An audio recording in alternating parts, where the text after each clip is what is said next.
32 নম্বর অধ্যায়ে বলছেন বাবু মাজাফিল কিবলাত। এই অধ্যায় হচ্ছে কিবলা সম্পর্কে। অমাল্লাম ইয়ারাল ইআদাতা আলা মান সাহা, আর কেউ যদি কিবলার ক্ষেত্রে ভুল করে দিয়ে থাকে, কিবলার উল্টো দিকে নামাজ পড়ে নিয়েছে, সালাত আদায় করে নিয়েছে, তাহলে পুনরায় সেই সালাত আদায় করতে হবে না। যারা এই মতটি পোষণ করেছেন তাদের মতের দলিল।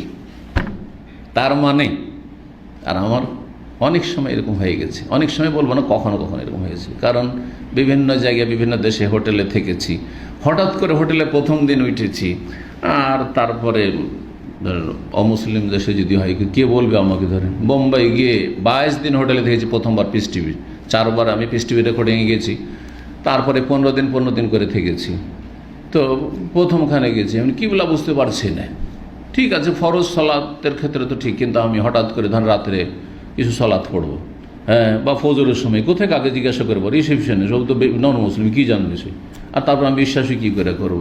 তখন আমি ইজতিহাদ করলাম যে আমাকে পশ্চিম দিক কোনটা মনে হচ্ছে, যেটা আমাকে মনে হচ্ছে সেটা আমার কিবলা, সেটা আমার কিবলা, এটা কিবলা মনে হচ্ছে। পরে দেখলাম যে আমি উল্টো দিকে, একটু ডানে বামে অথবা একেবারে উল্টো দিকে সালাত আদায় করেছি, আমার সালাত ঠিক, আমার সালাত ঠিক। ফরজ সালাত যদি কেউ পড়ে ফেলে তাহলে সেই সালাত পুনরায় দোহরাইতে হবে না, পুনরায় আদায় করতে হবে না। তিনি এত সহজ, এমনও জটিলতা নেই। তাহলে কিবলার বিষয়টিতে যদি কেউ অনিচ্ছাকৃত ভুল করে কোনো অসুবিধা, যখন জানতে পারবে, কেউ যদি বলে দেয় আপনাকে, এই আপনি যে নামাজ পড়ছেন একটু এদিক সেদিক উল্টো দিকে পড়ছেন কেন, আপনি এদিকে হয়ে যান, সাথে সাথে ফিরে যাবেন, কিন্তু তখন জরুরি, তখন আর সালাত হবে না। তো বলছেন যে কেউ যদি ভুল করে কি করে, উল্টো দিকে সালাত পড়ে কিবলা ছাড়া, তাহলে তার জন্য পুনরায় আদায় করা লাগবে না। ফাসাল্লাহ এলাকায়, কারণ সে কিবলা ছাড়া অন্যদিকে সালাত আদায় করে নিয়েছিল। দলিল 403 নম্বর হাদিস।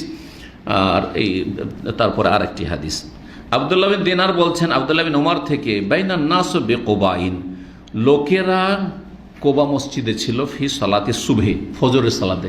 এবার পেলেন যে মসজিদে কোবাতে প্রথম কিবলার পরিবর্তন হয়েছে।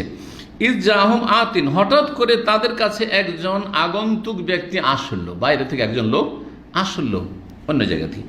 তার কাছে কিন্তু খবর আছে যে কিবলার পরিবর্তন মসজিদ নববীতে হয়ে গেছে, কিবলাতেন মসজিদে হয়ে গেছে। ফাকাল, এসে বল, ইন্না রাসূলুল্লাহ কাদ উনজিলা আলাইহি লাইলাতা কুরআনুন, রাসূলুল্লাহ সাল্লাল্লাহু আলাইহি ওয়াসাল্লামের কাছে আজকে রাতে কোরআন নাযিল হয়েছে।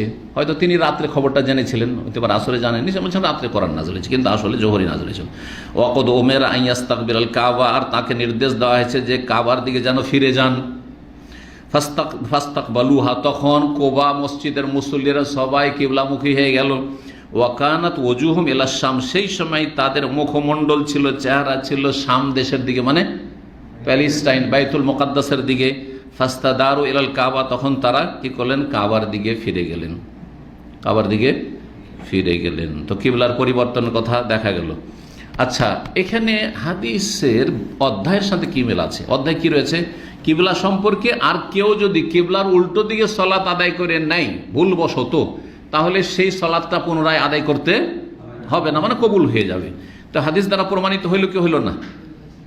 প্রথম হাদিসে রয়েছে যে মাকামে ইব্রাহিমে সালাতের জায়গা গ্রহণ করো, এটা বেশি অস্পষ্ট, ইমাম বুখারীর সূক্ষ্ম, সেজন্য এটা বলে দিই যে মাকামে ইব্রাহিমে দাঁড়িয়ে সালাত আদায় করা মানে কিবলামুখী হয়ে সালাত আদায় করা। তো এইভাবে মিল রয়েছে অধ্যায়ের সাথে। আর দ্বিতীয় হাদিসে রয়েছে যে সাহাবীরা কিন্তু কোবা মসজিদে কিবলার উল্টো দিকে, কিবলা তো কাবা হয়ে গেছে গতকালকে থেকে, আর ফজরের সালাতে কিবলার উল্টো দিকে বাইতুল মুকাদ্দাসকে সামনে করে সালাত আদায় করেছেন কিছুটা অংশ। আর তারপরে খবর পৌঁছিল, তখন তারা কি করলেন, কাবার দিকে ফিরে গেলেন। কিন্তু আগে যে সালাতটা হয়ে গেছিল সেটাকে কি দোহরাইলেন আবার?